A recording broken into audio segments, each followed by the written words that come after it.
우리 다 같이 일어나서 하나님의 말씀 같이 봉독하도록 하겠습니다. 예레미야 애가 1장 12절에서 22절까지의 말씀입니다. 우리 서로를 향해서 예수님 때문에 행복하십시오라고 인사하겠습니다. 예수님 때문에 행복하십시오. 행복하시길 바랍니다. 아프고 슬픈 일은 누구에게나 다 일어납니다만 그 아프고 슬픈 일에 대한 반응은 참 다양하다고 할 수 있죠. 어떤 사람은 절망하는 사람이 있죠.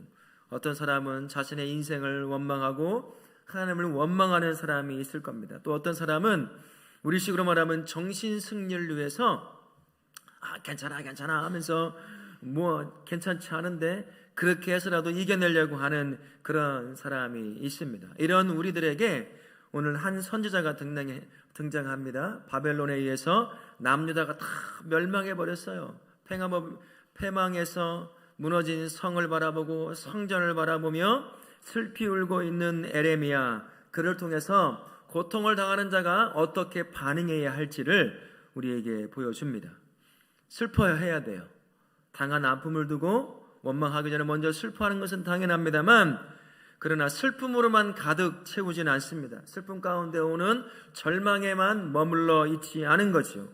이 슬픔의 원인이 무엇인지 죄를 깨닫게 되면 하나님 앞에 죄를 회개함으로 내려놓는 거지요. 자백하는 것입니다. 그리고 다시 한번 이 죄 가운데 나를 괴롭게 하는 자들을 향한 하나님의 공의로운 심판을 간구하는 사람, 그 사람이 예레미야라고 할 수가 있습니다.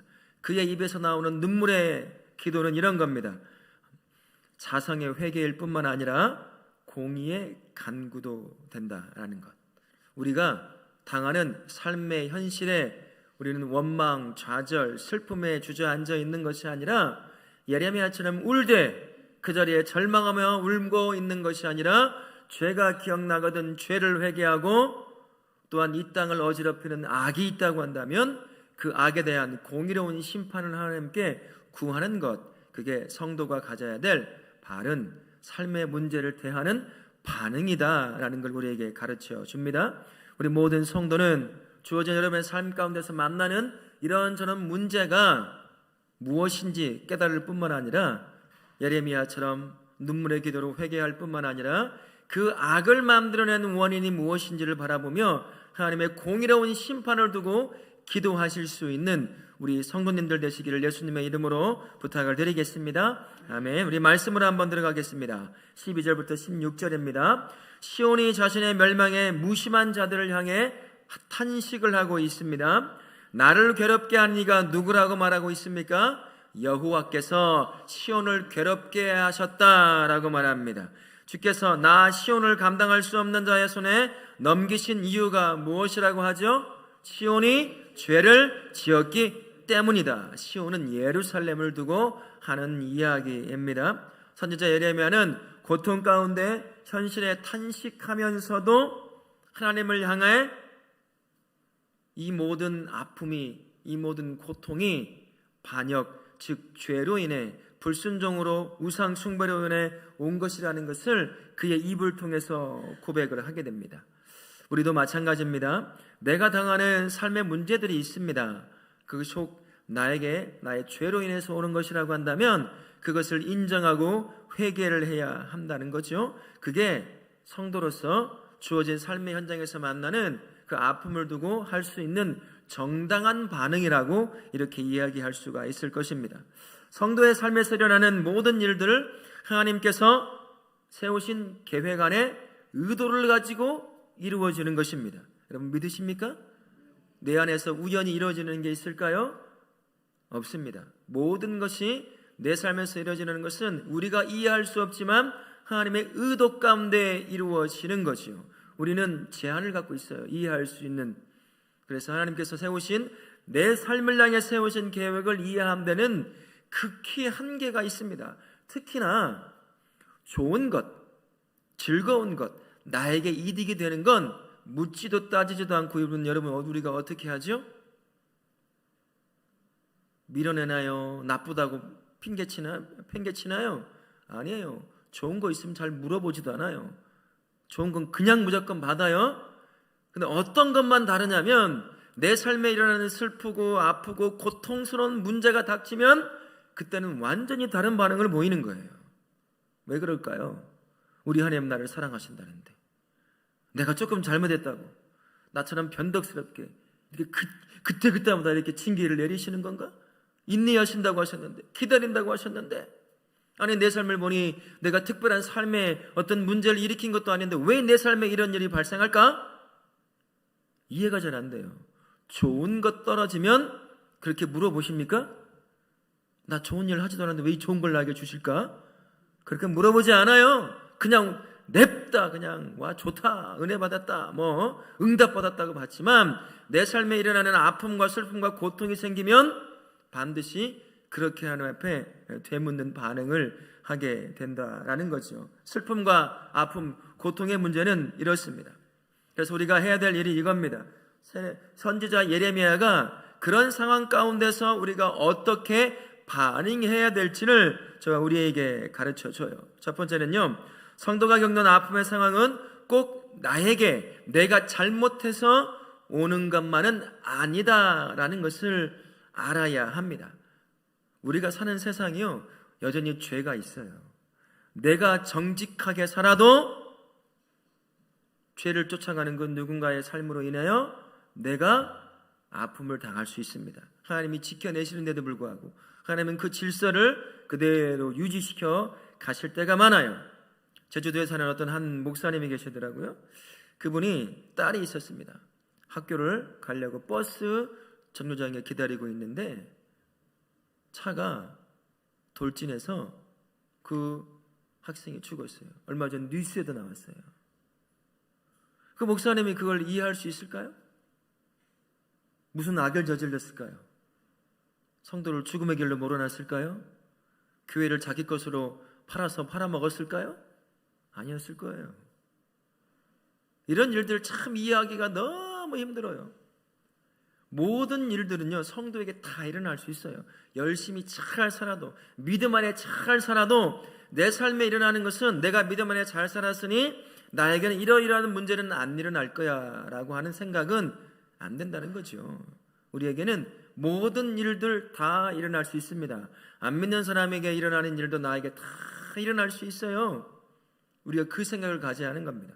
내가 당하는 문제가 꼭 내가 무슨 잘못을 했기 때문이 아니에요. 세상은 여전히 사단이 지배하고 또 상도들을 무너뜨리고 다양한 방편을 통해서 세상의 질서를 허물어뜨리려고 하는 겁니다. 그 속에 우리가 믿음을 갖고 살아갑니다. 그러다 보면 내가 원치 않는 것을 만날 때도 있다라는 거예요. 이 생각을 가지고 있어야 한다라는 것입니다. 그럴 때요, 나의 삶에 있어서 내 삶에만 이런 문제가 일어나는 것이 아니라 내 삶을 넘어서 내가 살아가는 사회 안에서 일어나는 그 모든 일들이 나에게도 언제든 하나님께서 허락하신다면 일어날 수 있다는 사실을 기억할 수 있게 되는 거예요. 그러면 그 상황을 주관하시는 하나님, 그 하나님에 관한 눈이 열리기 시작을 합니다. 주님께서 주관하시는 모든 세계에 내가 그 안에 속해 있고 그 안에서 일어나는 모든 것들은 내가 잘 살았건 못 살았건 누구나 당할 수 있는 모든 문제를 나도 똑같이 당할 수 있다라는 것을 깨닫게 되는 것이고, 그런 그 가운데 그 모든 것을 하나님이 친히 주관하신다라는 것 또한 눈이 열리면서 볼 수 있게 되는 것입니다. 어느 것이든 내 삶에서 일어나는 모든 건 자연스럽게 일어나듯이 모든 것 또한 하나님의 손 안에서 하나님의 계획 가운데서 이루어진다는 것을 볼 수 있게 되는 거예요. 왜 나에게 이런 일이 생기느냐라고 하는 것만 생각하고 있다고 한다면 모든 것을 주관하시는 하나님의 눈을 갖지를 못합니다. 그러니 여러분의 삶에 일어나는 크고 작은 삶의 문제들이 여러분의 삶 가운데서 일어나는 것은 나에게도 내가 굳이 잘못을 하지 않아도 언제든 죄를 품고 사는 죄 가운데 살아가는 수많은 사람들과 함께 어울려져 살아다 보면 그 안에서 벌어질 수 있는 문제라는 것을 꼭 기억하시며 사실 수 있기를 바랍니다. 그래서 성도는요, 이 두 시각을 동시에 가져야 돼요. 나를 바라보는 시각과 세상을 바라보는 시각 두 가지를 동시에 가지고 있을 수 있는 사람이 바로 성도입니다. 나한테 벌어지는 일도 내가 잘못해서 벌어질 수 있을 뿐만 아니라 그렇지 않고 벌어질 수 있고, 나와 상관없이 내가 직접적인 무언가에 자극을 주지 않았어도 내 주변에서는 내가 원치 않아도 수많은 일들이 벌어져요. 그죠? 또 다른 삶의 역사들을 하나님이 이끌어가심이 있기 때문에 말이죠. 그 삶이 부딪힐 때가 있어요. 그때가 우리가 당하는 아픔일 수 있습니다. 내가 잘못해서 당하는 아픔일 수도 있고, 아니면 나와 상관없는 또 다른 사람의 역사 가운데 벌어지는 일로 인해 부딪힘으로 인해 내가 당하는 아픔이 있을 수 있다는 겁니다. 그래서 두 시각을 항상 가지고 있어야 한다는 거예요. 내 삶을 바라보는 것뿐만 아니라 내 삶의 주변을 바라볼 수도 있어야 한다는 거죠. 그런 시각을 갖고 있을 때 성도에게서 일어나는 일들에 대해 이런 마음을 갖게 돼요. 나와 상관없이 이루어지는 것이 아닐 수도 있겠구나. 내가 하나님의 자녀입니다. 하나님 품 안에서 내가 살아가요. 그죠? 그러면 그분께서 통치하시는 세계에 우리가 살아가는 거예요. 나와 직접적으로 관계되어서 나를 아프게 하는 문제만이 내 문제가 아니라 이제는 하나님이 통치하시는 세계에 살아가고 있는 내가 그 안에 속해 있기에 내가 보기엔 직접적으로 나와 관계없어 보이는 문제들이라 하더라도 이제는 내 문제가 되는 거예요. 왜? 하나님이 통치하시는 세계에 내가 살고 있기 때문입니다. 예레미야가 그래서 눈물을 흘리고 있는 거예요. 예레미야가 죄를 져서 남유다가 멸망했습니까? 예레미야가 죄를 져서 예루살렘 성전이 무너지고 예루살렘의 성벽이 무너졌을까요? 그건요, 예레미야와는 상관이 없는 일이었습니다. 예레미야는 끊임없이 하나님의 말씀을 듣고 이들이 죄에서 회개하기 위해 하나님의 마음을 선포했을 뿐이에요. 근데 그가 보세요. 예레미야를 보십시오. 그 문제를 자기 걸로 끊어내요. 자기가 죄를 진 걸로, 자기가 눈물을 흘리며 그 죄가 나의 죄라고 품고 기도하며 하나님 해결해 달라고, 그리고 이 문제를 일으킨 또 다른 악에 대해서 심판해 달라고 기도합니다. 이게 예레미야가 저희가 우리에게 가르쳐주는 문제 앞에 닥쳐 있는 성도가 해야 될 반응이다라는 겁니다. 내 문제만 바라보면 이거 반응 못해요. 문제 없을 때요, 다른 사람을 위해서 아무 기도도 못합니다. 고통당하는 거예요. 여러분, 저기 우크라이나와 러시아를 위해서 기도하시나요? 이스라엘과 팔레스타인 전쟁을 위해서 기도하십니까?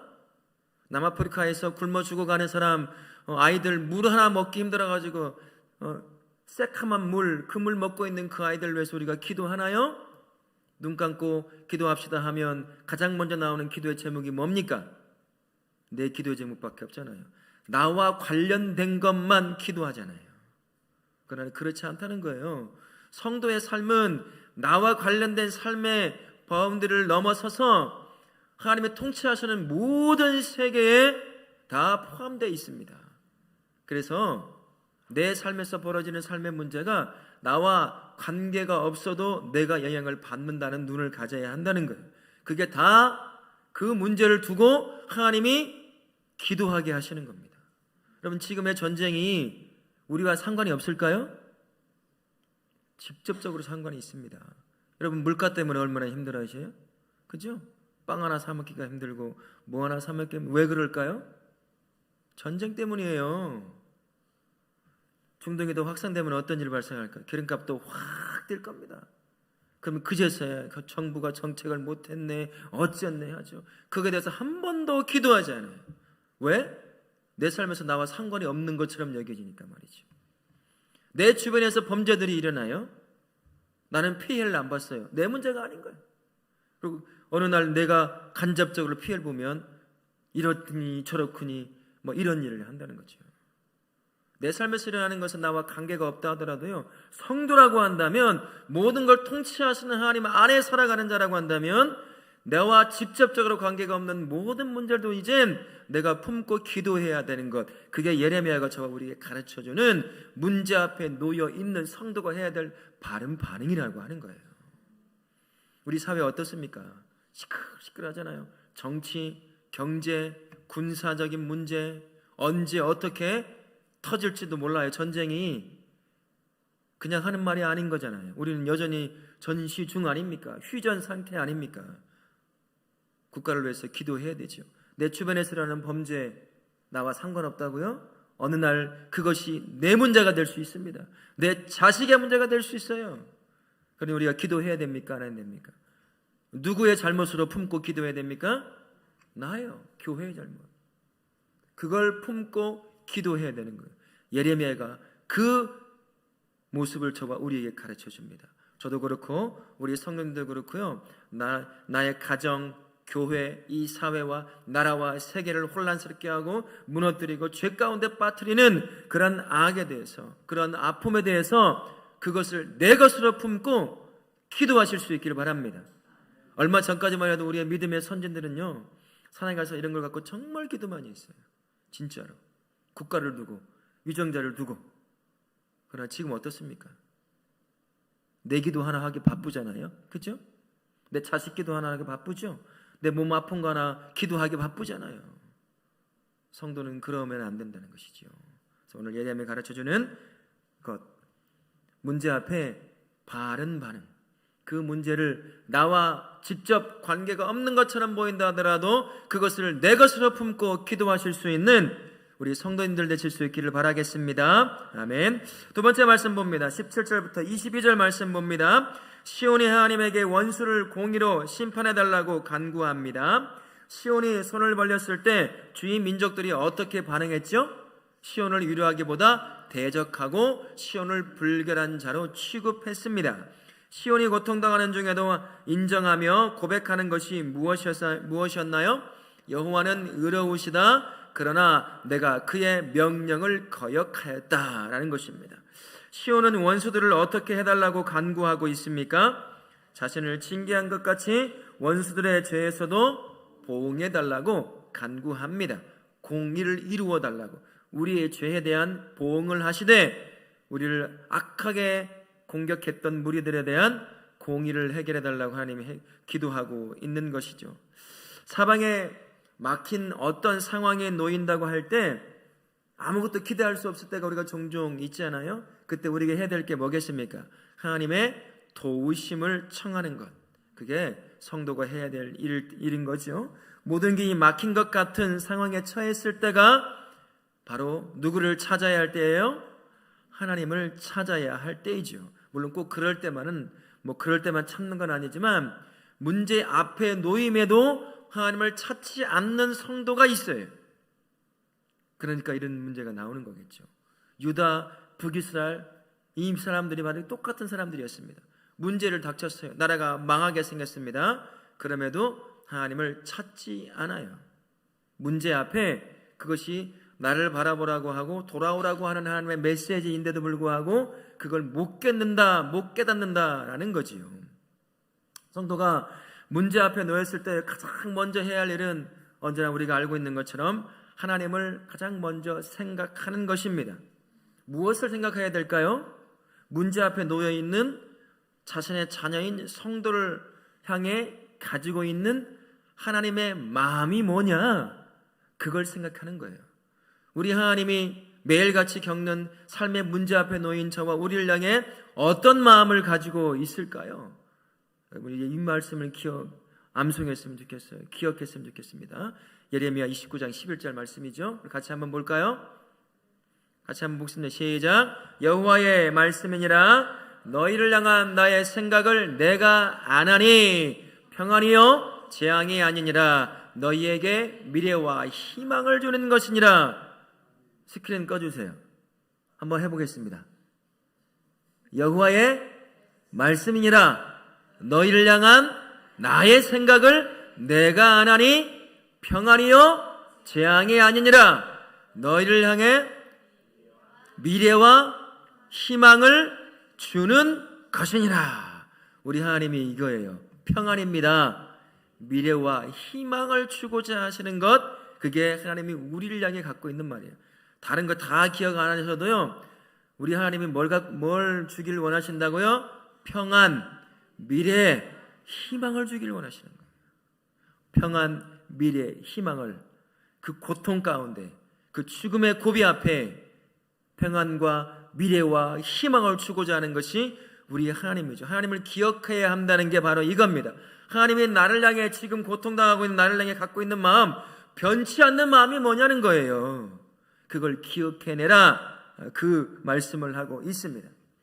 이 마음을, 하나님의 마음을 품고 내가 겪고 있는 삶의 문제를 딱 바라보면 그 다음부터 어떤 반응이 보이기 시작할까요? 나 죽었네 반응이 나올까요? 나 멸망했네 반응이 나오겠습니까? 그게 아니죠. 이것을 통해서 하나님이 무엇을 주시려고 할까? 지금은 고통스럽고 피하고 싶고 도망치고 싶고 빨리 어떻게든 해결됐으면 좋겠는 그 문제가 날 향한 하나님의 마음, 내가 평안함 가운데 미래와 희망을 갖고 살기를 원하시는 그 하나님의 마음을 내가 기억하고 그 문제를 바라본다면 그 문제 안에 숨겨진 하나님의 놀라운 은혜를 발견할 수 있게 되는 거죠. 지금까지는 원망했다면, 지금까지는 삶을 절망 가운데 받아들였다면 어떻게 하겠어요? 이제부터는 그 삶에 대해서, 그 문제를 통해 하나님의 어떤 역사가 나에게 일어날지에 대한 기대감을 가질 수 있게 되는 것입니다. 그래서 문제 앞에 서면요, 가장 먼저 하나님이 날 향해 무슨 마음을 갖고 있느냐, 그걸 기억해내는 것. 근데 문제만 닥치면 여러분 어떤가요? 기억이 안 나는 게 문제 아닙니까? 그 문제만 보여지고 문제 때문에 죽을 것 같은, 왜 이렇게 잘 아냐면 저도 똑같기 때문이에요. 문제 닥치면요, 그거밖에 안 보여요. 그리고 내가 날 향해 하나님을 어떤 마음을 갖고 있는지가 기억이 나질 않아요. 어느 때 기억이 나냐면 하나하나 하나님이 해결해 가시는 그제서야 하나씩 기억이 나요. 이게 연약한 우리의 모습이죠.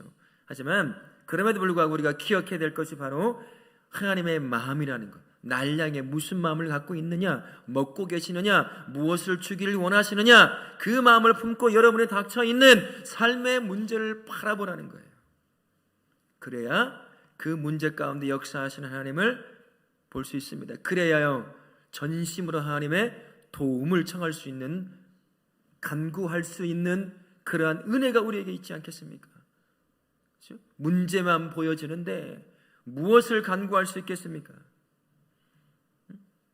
그래서 하나님께서 날 향해 가지고 있는 그 마음을 기억하시는 우리 성도님들 되실 수 있기를 바라겠습니다. 하지만 어떤 상황에서도, 모든 상황에서도 우리가 하나님의 도우심을 구해야 합니다. 그런데 여러분아 겪어보지만 우리 삶에서 일어나는 여러 가지 문제들 중에 여러분에게 가장 큰 아픔을 주고 힘들게 하는 문제가 뭡니까? 돈의 문제인가요? 건강의 문제인가요? 어떤 문제인가요? 저는 이런 거더라고요. 사람과의 관계의 문제입니다. 그 스트레스가 이루 말할 수 없는 스트레스가 너무나 크게 다가와요. 물론 돈도 그렇고 건강도 그렇고 큰 문제로 다가오기는 하지만 이 관계의 문제만큼 사람의 마음과 삶을 흔들어대는 게 없는 것 같아요. 돈이 어느 한순간 열심히 벌어보면 될 수 있겠지만 해결되지 않는 사람과의 관계, 이 안에서 오는 감정적인 소비, 상처, 아픔, 이건 말로 해서 쉽게 해결이 안 되거든요. 근데 이게 스트레스가요, 이루 말할 수가 없습니다. 머리가 지끈지끈 아플 정도고 여기서 어떻게 해서든 도망치고 피해버리고 사라져 버렸으면 좋겠는 그런 상황까지도 올 때가 있다라는 것입니다. 이런 그런 상황에서 우리가 기억해야 될 것, 그 상황 가운데 놓여 있는 날 향한 하나님의 마음이 뭐냐는 겁니다. 그걸 기억해 내야 된다는 거죠. 여러분 어떤 문제 가운데 여러분이 가장 힘들어 하십니까? 사람과의 관계 문제, 여러분 절대 피할 수 없는 문제일 겁니다. 다양한 문제 앞에, 가족 안에서도 그렇고 교회 안에서도 그렇고 여러분이 세워진 직장 안에서도 마찬가지고요. 이 관계의 문제로 얼마나 큰 스트레스에 놓여 있는지 모르죠. 그럴 때 하나님께서 나를 향해 갖고 있는 마음을 다시 한번 생각해 보는 겁니다. 그러면서 이겨나가고, 그러면서 그 문제를 가지고 하나님 앞에 가지고 나아가야죠. 그 하나님이 해결하실 것을 알잖아요. 근데 여기서 문제가 한 가지 있습니다. 특히나 관계의 문제라고 한다면 그저 이 관계를 두고 기도하는 데는 큰 어려움이 있을 수 있습니다. 때로는요, 신중함을 기할 수 있어야 돼요. 관계 문제에 있어서 내가 겪고 있는 관계 문제를 가지고 상대편을 두고 여러분 어떻게 관계 문제에 있으면 기도하십니까? 그 사람에게 심판을 내려달라고 기도하시나요? 차 타고 가다가 사고 나가게 해달라고 기도하시나요? 밥 먹다가 체하게 해달라고 기도하시나요? 여러 가지 기도하실 수 있을 거예요. 근데요, 정말 신중해야 합니다. 관계 문제에서 오는 스트레스와 아픔 때문에 사람에게 초점을 맞춰서 여러분 기도하지 마십시오. 그것만큼 미련한 기도가 없는 것 같아요. 가만히 한번 생각해 보세요. 제가 말씀 주면서 생각해 봤습니다. 왜 그 사람에게 맞춰서 기도하지 말아야 할까? 그 사람 때문에 힘들어요. 그래서 그 사람을 향해 초점을 맞춰놓고 기도해서 이렇게 해주십시오 라고 기도했어요. 근데 어느 날 그 기도가 응답이 되어버렸어요. 여러분 속이 시원하죠? 저는 한편으로는 시원할 것 같아요. 근데 잠시뿐인 거죠. 한번 생각해 보세요. 거꾸로 한번 생각해 보세요. 내가 다른 사람과 관계에 나 때문에 상처받은 자가 내가 했던 기도처럼 똑같이 나를 두고 했다고 해보세요. 하나님이 들으셨어요? 내가 당하는 거예요. 그래서 저는 무섭더라고요. 무서워요. 그리고 나중에 시원함이 아니라 죄책감에 시달려요. 내가 왜 그런 기도했을까? 언젠가 선배 목사님을 만난 적이 한 번 있습니다. 조언을 구하기 위해서 이제 만나는데 그 목사님이 이런저런 얘기하시면서 이 얘기를 하시더라고요. 자기가 후회가 많다. 내가 왜 그때 그런 기도를 했는지. 너무 힘드니까 이제 그걸 두고 기도했는데 하나님이 희한한 방법으로 응답하시는 거예요. 속이 시원한 게 아니라 후회스럽더라는 거예요. 왜 내가 그런 기도를 했을까? 죄책감에 시달려요. 그러니까 사람을 두고 초점을 맞춰서 여러분 기도하려고 하지 마시고요. 제가 쓰는 방법인데 그냥 저는 선하신 하나님이 선한 것을 이루어 주십시오 라고만 기도해요. 사람도 생각 안 하고 그냥 이 아픔의 상황 가운데 이 상황이 하나님께서 이끌어 가시는 상황일 텐데 선하신 하나님께서 내가 생각할 수 없는 선한 것으로 이 상황을 이끌어가 주십시오. 단지 저는 참아낼 수 있는 인내만 주십시오 라고 기도하니까 이끌림을 받을 때가 있더라고요. 여러분 그렇게 기도하실 수 있기 바랍니다. 사람을 두고 기도하시면 반드시 후회할 일이 생겨요. 그러니 그리고요 내가 세운 계획 내 뜻대로 할 수 있어요. 할 수 있는 것이 있습니다. 그럼에도 불구하고 성도는 그 모든 작은 것에도 가장 먼저 하나님께 먼저 인도함을 구해야 하는 이유가요, 내가 세운 계획, 지식과 경험을 통해서 그 문제를 해결해서 얻을 수 있는 결과와 나는 이해할 수 없지만 하나님께서 주관적으로 역사하셔서 내 삶에서 이루어오는 결과는 비교할 수 없는 것들이 참 많이 있어요. 기대하지도 않았던 것들, 그것을 이루어내시는 하나님을 경험합니다. 경험해 보신 분 계시나요? 그런 게 생겨요. 하나님의 인도함을 구하면 내가 계획과 내 경험과 지식을 가지고 정말 추구라고 해서 그 문제를 해결하면 그만큼 잘해야 그만큼이고 반드시 부정적인 면이 남게 되어 있습니다. 그런데 하나님이 그 가운데 역사하시면 그 부정적인 모든 건 하나님이 책임지셔요. 내가 한 것이 아니기에 내가 책임질 일이 아무것도 없는 겁니다. 그런 역사들이 일어나더라는 것입니다. 그러니 우리 성도님들 삶의 문제, 관계의 문제 있는 분이 계시다고 한다면 지혜롭게 기도하실 수 있길 바라요. 하나님께 맡기십시오. 그리고 우리가 때로는 이렇게 기도해야 될 때 있습니다. 이 땅의 악한 사람들 그리고 악에 대해서 기도해야 될 때가 있어요. 그런 사람들은 누굽니까? 누가 봐도 악한 사람이 있어요. 옛날에 히틀러 같은 사람들, 김일성, 김정은, 아프리카의 독재자들이 있습니다. 사람의 죽음을 그냥 아무것도 아닌 걸로 여기는 사람들, 자기의 이득을 위해서 모든 권력을 다 사용하면서 수많은 사람들, 수십만 명을 죽이고 아프게 하는 사람들이 있다고 한다면 여러분 그 사람들을 위해서 기도해야 돼요. 그 권력에서 내려올 수 있도록, 무너질 수 있도록 반드시 기도할 수 있어야 한다는 거죠. 그런 걸 제외하고는 우리 삶에서 일어나는 그런 문제는 사람을 초점을 맞춰서 기도하지 않는 게 선한 하나님의 역사를 경험할 수 있는 길이라는 것을 꼭 기억하실 수 있기를 바라겠습니다. 우리 모든 성도님들, 가정과 교회, 사회를 분열시키고 부패하게 만드는 죄와 악을 두고 기도하는 것은 성도에게 주어진 여러 사명들 중에 하나입니다. 영적인 이기심 가지시면 안 돼요. 우리 안에서 벌어지는 것뿐만 아니라 내 밖에서 벌어지는 일. 이번 10월 27일에 광화문에서 전국의 교회가 한 자리에 모이는 예배가 있습니다. 뭐 가까우면야 우리가 가면 참 좋겠지만 서울에서 하게 우리는 못 가죠. 한국 사회를 이런저런 모양으로 뒤흔들고 있는 여러 가지 사회적 이슈들을 두고 하나님 이 문제를 어떻게 하면 좋겠습니까? 라고 해결함을 간구하는, 우리가 다시 회개하고 바른 교회로 세워지기를 원합니다 하는 회개와 함께 하나님의 인도하심을 구하는 그런 날이에요. 이것을 가지고 뭐 정치적이니 어떻느니 끊임없는 말로 폄하시키려고 하는 그러한 세력들이 있더라고요. 그렇게 몸부림치는 것, 그래서 이 사회에 진리가 아니라 악이 득세하려고 하는 일들, 여러분 이제 그런 거 쉽게 볼 수 있잖아요. 이단도 그렇고 사회적 정책도 그렇고 우리가 가지고 있던 성경적 가치관 별로 중요하지 않게 되어버렸어요. 다 깨져가고 있단 말입니다. 1000만 가까이 되는 성도가 있는데도 불구하고 그렇게 이 사회가 무너져가고 있는 거예요. 그걸 두고 함께 모여 예배하고 회개하고 하나님 앞에 호소하며 간청하며 해결해달라고 기도하는 예배드리는 날이 바로 10월 27일이거든요. 그런 걸 두고 우리가 기도할 수 있어야 돼요. 아우 나만 무슨 상관이야.